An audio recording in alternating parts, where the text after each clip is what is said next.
Bien, lo que sostengo es que el concepto de dignidad humana es un concepto importante en el constitucionalismo para fundamentar los derechos humanos y fundamentales.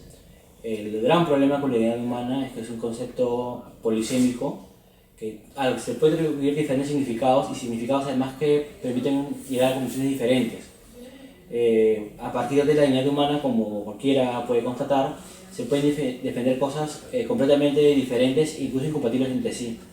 Como he comentado alguna vez, la dignidad humana permite sostener, por ejemplo, que puede disponerse de la vida del concebido o no puede hacerse, que puede existir la unión de personas del mismo sexo, el matrimonio igualitario, por ejemplo, o lo contrario, o puede defenderse la eutanasia y también lo contrario. Entonces, es un concepto que al tener muchos significados incompatibles, genera un problema, ¿no? Una infracción de derechos y permite sostener que cualquier cosa es un derecho fundamental, un derecho humano. Junto con esta primera carencia está el problema del contenido, el carácter metafísico de la dignidad humana, ¿no? Generalmente, la idea de dignidad humana suele remitir a concepciones morales o a doctrinas metafísicas que no tienen un parámetro objetivo para poder establecer su verdad o su corrección. Y por tanto, cualquiera puede defender una idea de dignidad humana sin necesidad de ofrecer algún parámetro objetivo de validez, ¿no? Entonces, las diferentes concepciones de dignidad pueden competir entre sí y nunca nos vamos a poner de acuerdo en cuál de ellas es mejor que la otra, ¿no? Esa tensión es irresoluble debido al carácter metafísico de la dignidad. Y por último, una idea, otro problema con la dignidad humana tiene que ver con que no es una idea universalizable. La dignidad humana puede significar diferentes cosas en diferentes partes del mundo, en diferentes mundos de la historia, y eso es lo que tampoco tiene solución, ¿no? Lo anterior justamente tiene que ver con esto. Y por tanto, una idea que no es universalizable, que es subjetiva, que puede ser nada de manera arbitraria, no puede ser un buen fundamento para hechos fundamentales, ¿no? Cuando hablamos del mejor fundamento, un buen fundamento, deberíamos referirnos a una idea, a una noción que sea firme, ¿no? Que tenga una regambre objetiva, que no esté sometida al antojo de cada quien, que tenga cierta evidencia o cierto carácter objetivo objetivable que no ocurre con la dignidad humana, ¿no?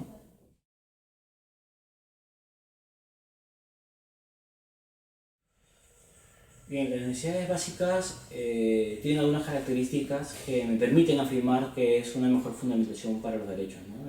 Entre estas características podemos mencionar que son insoslayables o inescapables, es decir, uno no puede decidir o no tener una necesidad, es algo que va a ocurrir sí o sí. Además, algo que se desprende también de esta idea de necesidades básicas es que su falta de satisfacción, su insatisfacción genera un daño grave inclusive, ¿no? Es decir, si uno no satisface una necesidad, lo que va a ocurrir es un perjuicio notorio, notable, ¿no? Lo otro es que las necesidades básicas, según las entiendo, tienen un carácter universalizable, es decir, valen acá, pero valen en cualquier parte del mundo y en cualquier momento de la historia también, ¿no? Y esto es un rasgo importante porque justamente, como mencionaba hace un momento, permite superar una falencia de la dignidad. Lo otro es que las necesidades básicas tienen un carácter objetivo o objetivable, ¿no? Es decir, se pueden saber cuáles son las necesidades de un ser humano y si no se pueden saber, en todo caso hay un problema que se puede superar en algún momento, ¿no?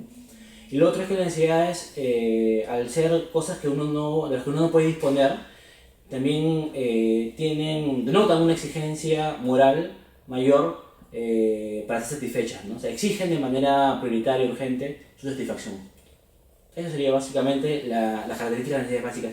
Y el concepto de necesidades básicas que yo ofrezco tiene en cuenta esos elementos, ¿no? Y yo las defino más o menos como aquellas situaciones o condiciones de vida cuya falta de satisfacción genera un daño grave, un daño grave, ¿no?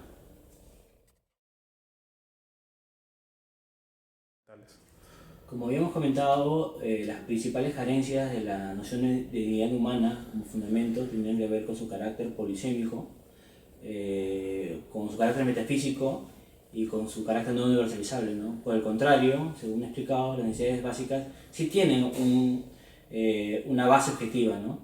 Una base objetiva que puede ser determinada y por tanto elude el problema de la imposibilidad de ponerse de acuerdo en términos metafísicos, ¿no? Digamos, si hay un problema con necesidades básicas, de repente es de carácter epistemológico, ¿no? De conocer cuáles son las necesidades que podemos considerar como necesidades humanas básicas. Pero no es un problema de ponerse de acuerdo en doctrinas que son incompatibles entre sí. Es un gran avance con respecto a la dignidad, de la dignidad humana, ¿no? Y lo otro que también es importante es que, como también he mencionado, las necesidades humanas básicas son universalizables. Es decir, lo que es necesario para una persona es necesario aquí, antes y en cualquier parte del mundo. De repente puede haber una diferencia en lo que son los satisfactores de necesidades humanas básicas, ¿no?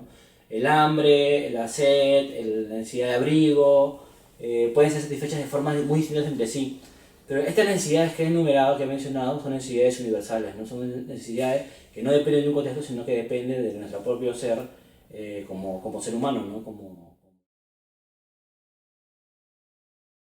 Claro, algunos de los problemas que pueden solucionarse a partir de la noción de necesidades básicas es, por ejemplo, esta pretendida atribución de igual valor a todos los derechos humanos fundamentales, ¿no? Esto que es algo que se maneja de manera más o menos consensuada a nivel de la dogmática constitucional, es algo que, visto de las necesidades básicas, de repente puede ser reformulado, ¿no? Debería ser reformulado.